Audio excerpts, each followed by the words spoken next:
قرآن میں اللہ تعالیٰ بھی ارشاد فرما رہا ہے کہ جن لوگوں کو یہ صحابہ سمجھا جاتا ہے، اگر آپ لوگوں کو کوئی برے کام کی طرف دعوت دے تو ان کی تابع داری بالکل مت کرو، ہاں اچھے کاموں میں ان کی تابع داری ضرور کرو۔ تو یہاں پر یہ صاف واضح ہے کہ جو آپ کا یہ باطل اور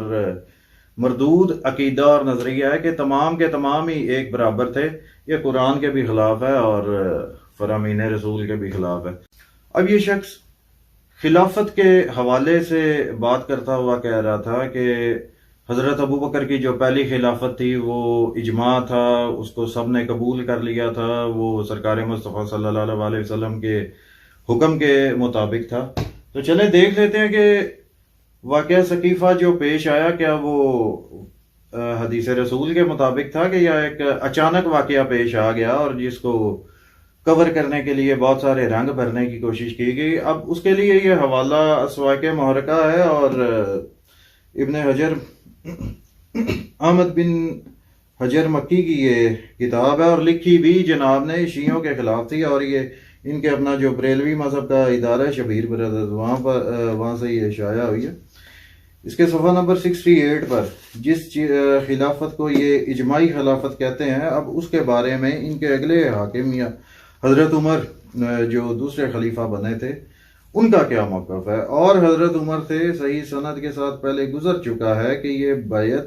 ایک فتنہ تھی لیکن اللہ تعالیٰ نے اس کے شر سے بچا لیا۔ معزز سامعین کرام، اب جس خلافت کو یہ لوگ اجماع کہہ رہے ہیں وہ تو بقول حضرت عمر کے بھی ایک حادثاتی طور پر خلافت پیش آئی تھی، تو لہذا اس میں کوئی اجماع نہیں تھا۔ اب اس کے بعد ایک انتہائی ایک گھٹیا ترین عقیدہ جو نواسب حضرات نے گھڑا ہے، اور آج اس عقیدے کو اس واقعے کو اگر کوئی صحیح مانتا ہے تو اس کو سب سے پہلے اپنی ولدیت کا پتہ کر لینا چاہیے۔ وہ عقیدہ عقد بی بی ام کلثوم کے مولا علی علیہ الصلوۃ والسلام کے اوپر یہ بہتان باندھا گیا، اور بی بی ام کلثوم سلام اللہ علیہ کہ انہوں نے حضرت عمر مولا علی علیہ الصلوۃ والسلام نے حضرت عمر کے ساتھ بی بی ام کلثوم کا عقد فرمایا، معاذ اللہ۔ اب ہماری تو چلو یہ لوگ نہ مانے، خاص کر کے جو بریلوی فرقے کے لوگ ہیں ان کا مفتی غلام رسول جماعتی النقشبندی کوئی چھوٹا نام نہیں ہے۔ 12 امام انہوں نے یہ کتاب مرتب کی، اور جو حقیقی 12 امام ہیں انہی کا تذکرہ انہوں نے اس کتاب میں فرمایا۔ اب اس کے صفحہ نمبر 187 پر جہاں پر ہیڈنگ دی ہوئی ہے، ہائی لائٹ کیا ہوا ہے، سید زادی کے ساتھ غیر سید کا نکاح نہیں ہو سکتا۔ اللہ اکبر۔ تو اب اس ناصبی خارجی اور گدھے سے میں یہ پوچھنا چاہتا ہوں کہ آپ بے شک ہماری نہ مانیں، لیکن آپ اپنے کم از کم اپنے اکابر کی مان لے، آپ اپنے بڑوں کی مان لے، اور حسب و نسب کتاب جو اس کے آگے انہوں نے حوالے دیے ہیں، یہ مفتی غلام رسول جماعتی النقشبندی کا، انہوں نے ٹوٹل اس چیز کا رد کیا ہوا ہے،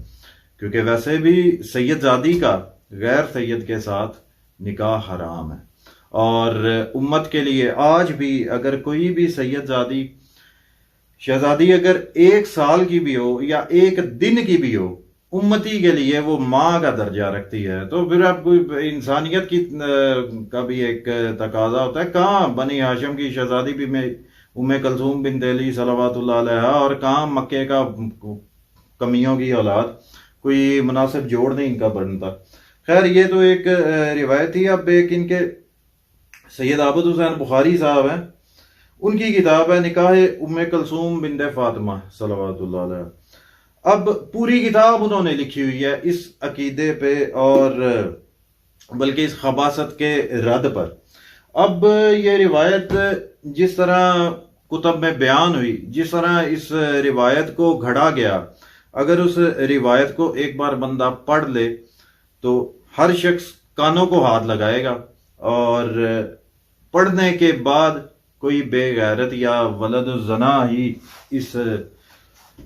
خبیث ترین عقیدے پر یا افسانے پر راضی ہوگا، یا جو اس کو صحیح سمجھے گا۔ وہ اس کتاب میں، یہ کتاب الاربعین ہے، یہ تالیف ہے جی عبداللہ بن صالح بن محمد الربیع، اور اس کا ترجمہ اور تشریح قاری ظہور احمد فیضی صاحب۔ اب اگر کوئی شخص ان میں سے کوئی بھی قاری ظہور احمد فیضی صاحب کے اوپر اعتراض کرے کہ وہ ہم جی ان کو نہیں مانتے، اہل سنت کے دور حاضر کے بہت بڑے محدث بھی انہیں کہا جاتا ہے، اور محقق تو وہ ہیں ہی ہیں، انہوں نے اس کتاب کا ترجمہ کیا ہوا ہے، اس کی تشریح کی ہوئی ہے۔ اب ہے اس کے صفحہ نمبر 277 پر غور فرمائیے گا، یہاں پر جہاں پہ ہائی لائٹ کیا ہوا ہے، نکاح ام کلثوم کی روایت پر اشکال۔ سیدنا عمر کے ساتھ سیدہ ام کلثوم بنت علی سلام اللہ علیہ کے نکاح کی یہ دوسری تمام روایات نہ صرف یہ کہ انتہائی غیر معتبر ہیں، بلکہ ان تمام روایات میں موجود متضاد جملوں کا بغور جائزہ لیا جائے تو یوں محسوس ہوتا ہے کہ گویا سیدنا عمر کے دشمنوں نے یہ روایت گھڑی ہے، مثلا شادی کی تاریخ، بچی کی عمر، عمر کی عمر، اور سیدنا مولا علی علیہ السلام کا بچی کی کم عمری کا عذر کرنا۔ اب معزز سامعین کرام، آپ لوگ خود پوز کر کے پڑھ لیجئے گا۔ اب جو اس روایت کی پوری ڈیٹیل ہے وہ میری زبان ساتھ نہیں دے رہی کہ وہ میں بیان کروں، بہرحال آپ خود ملاحظہ فرما لیجئے گا، اچھی طرح سے پڑھ لیجئے گا، اور اس کے پڑھنے کے بعد آپ لوگوں کے لیے یہ بہت آسان ہوگا کہ آپ یہ اندازہ لگا سکو کہ یہ کس طرح کے بغیرت شخص نے اس طرح کی روایات گھڑی، فقط بغض اہل بیت علیہ السلام میں، فقط بغض علی علیہ السلام میں، اور جو بھی اس عقد کو صحیح سمجھ کر آج کے دور میں بیان کرتے ہیں وہ صرف اور صرف بغض اہل بیت علیہ السلام میں، بغض مولا علی علیہ السلام میں، بلکہ ان کے تو جو یہ اپنا اس کتاب کے جنہوں نے اس کے اوپر تحقیق کی ہے وہ تو یہ کہہ رہے ہیں کہ اس میں حضرت عمر کی بھی گستاخی ہے، پر اللہ حضرات خود دیکھ لیجئے گا۔ اب یہ معاملہ بھی حل ہوا، اور ویسے بھی پچھلی ویڈیو میں جو میں نے اسی شخص کے بارے میں ہی بنائی تھی، اس میں بھی میں نے دکھایا تھا کہ یہ حضرت عمر کی شان بڑھانے کے لیے ان کو مولا علی علیہ السلام کے برابر میں لانے کی ناکام کوشش کرتے ہیں، جبکہ میں نے ثابت کیا تھا المستدرک الصحیحین سے بھی اور باقی کتب اہل سنت سے بھی کہ حضرت عمر ہمیشہ حسرت رکھا کرتے تھے کہ مولا علی علیہ السلام کے فضائل کے مقابلے میں کہ کاش کوئی ایک فضیلت ایسی ہوتی جو عمر کو نصیب ہوئی ہوتی جو مولا علی علیہ السلام کی تھی، لیکن وہ یہ خواہش لے کر قبر میں چلے گئے، ان کی اس طرح کی کوئی حضرت خواہش پوری نہ ہوئی، وہ اپنے جو ان کا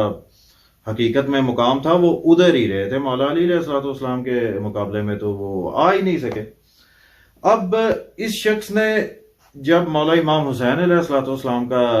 تذکرہ کیا تھا تو اس وقت یزید کی اس کے اتنی بھی اس کو گوارا نہیں ہوا کہ کم از کم یزید کی مذمت ہی کر سکے۔ وہ کیوں؟ یہ لوگ کبھی بھی یزید کی کھلے عام مذمت نہیں کریں گے، کیونکہ ان کو پتا ہے کہ اگر بات یزید تک آتی ہے یا اگر یہ لوگ یزید کی مذمت کرتے ہیں تو وہ بات صرف یزید تک نہیں رکے گی، وہ آگے پیچھے جائے گی۔ بلکہ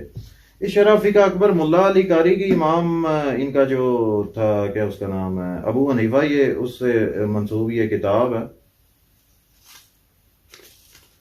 اور اس میں وہ یزید کے بارے میں جو سٹیٹس دیتے ہیں اسی کو مد نظر رکھتے ہوئے وہ 150 سال پہلے وہ خبیث اس کا کیا نام ہے مفتی منیب الرحمان، اس نے یزید ملعون کے حق میں نعرے لگا کے اپنے بھی ولد الزنا ہونے کا ثبوت اس نے پیش کیا تھا۔ اس کے صفحہ نمبر 390 پر یہاں پر لکھا ہے 14ویں صدی کے مجدد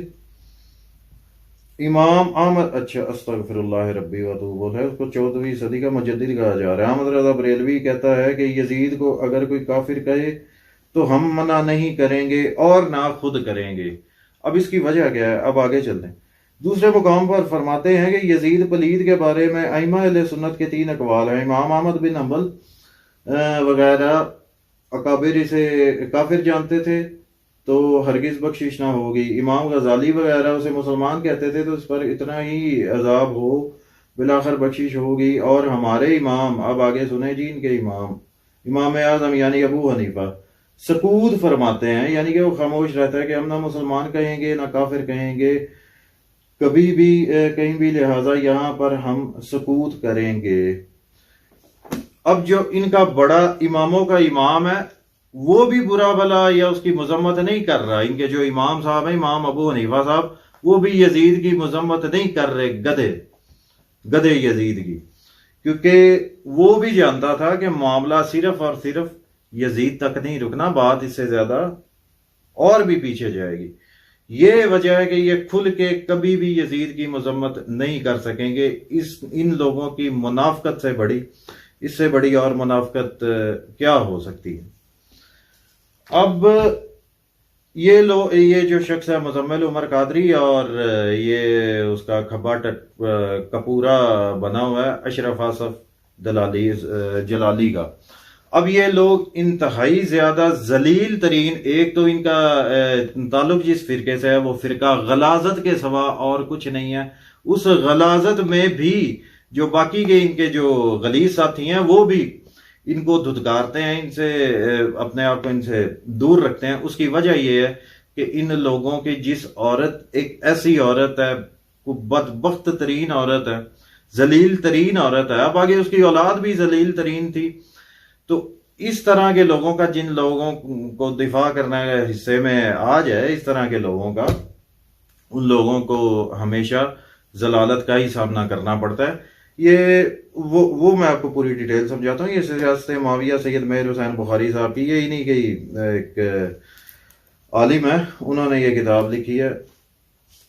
اب جس عورت کا میں تذکرہ آپ تمام حضرات کے سامنے پیش کرنے لگا ہوں، تو اس عورت کا آپ اندازہ لگا لیجئے گا، اور یہ بھی اندازہ لگائیے گا کہ اس خبیثہ عورت میں سے بھی خبیث ہی پیدا ہوتے ہیں، اور جو ان خبیثوں کا دفاع کرے ان کے حالات اسی طرح ہی ہوتے ہیں، جیسے اشرف آصف جلالی وغیرہ اور یہ خود یہ عمر مزمل قادری وغیرہ۔ اب اس کے صفحہ نمبر 52 پر یہاں پر یہ جنگ احد کا ذکر ہے۔ جنگ کے بعد ہندہ بنت عتبہ عورتوں کو ساتھ لے کر شہداء کی لاشوں پر آئی، ان کے ناک کان کاٹنے شروع کر دیے، یہاں تک کہ ہندہ نے شہداء کے ناک کان حتیٰ کہ اوضاع تناسل بھی کاٹ کر ہار کی صورت میں گلے میں لٹکا لیے، اپنے تمام زیور اتار کر وحشی قاتل سید شہداء حمزہ علیہ السلام کو انعام میں دے دیے۔ پھر جناب حمزہ علیہ السلام کے جگر مبارک کو نکال کر اپنے منہ سے چبا لیا، مگر اس کو نگل نہ سکی، تب اس کو اگل دیا۔ یہ ہندہ وہ عورت ہے جس نے غزوہ احد میں سرکار مصطفیٰ صلی اللہ علیہ وسلم کے چچا جناب حمزہ علیہ السلام کو شہید کروایا، اور شہید کروانے کے بعد ان کا کلیجہ چاک کیا اور نگلنے کی کوشش کی، اور باقی شہداء کے جو اوضاع تناسل تھے ان کو کاٹ کے گلے میں ہار کی صورت میں پہن لیا۔ اب اس طرح کی درندہ صفت عورت کی جو اولادیں، جو بچہ ہوگا یا بچے ہوں گے، اب ظاہری بات ہے وہ بھی درندہ صفت ہی ہوں گے، تو اس طرح کے بغیرت لوگوں کی، مطلب بدکار عورت کی، اور اس بدکار عورت کے بچوں کا جو لوگ دفاع کرتے ہیں، ان کو زندگی میں سوائے رسوائی اور ضلالت کے کچھ نصیب نہیں ہوتا۔ اور یہ تمام کی تمام جو ضلالت ہے، یہ اس مزمل قادری اور اس کے جو بڑے استاد ہیں انہی کے حصے میں یہ ضلالت آئی ہے۔ ان لوگوں کے ذلیل ہونے کی وجہ یہ ہے، ہندہ اور ہندہ کی اولادوں کے دفاع کرنے۔ تو اس طرح کے لوگ کوئی اتنی حیثیت اوقات نہیں رکھتے کہ مکتب اہل بیت علیہ السلام سے تعلق رکھنے والے پر یا کسی عام سے عام شیعہ کے اوپر یہ انگلی اٹھانے کی جرت نہیں رکھتے، لیکن یہ بدکار ماؤں کے بیٹے ہونے کے ثبوت ہر جگہ پر پیش کرتے رہتے ہیں۔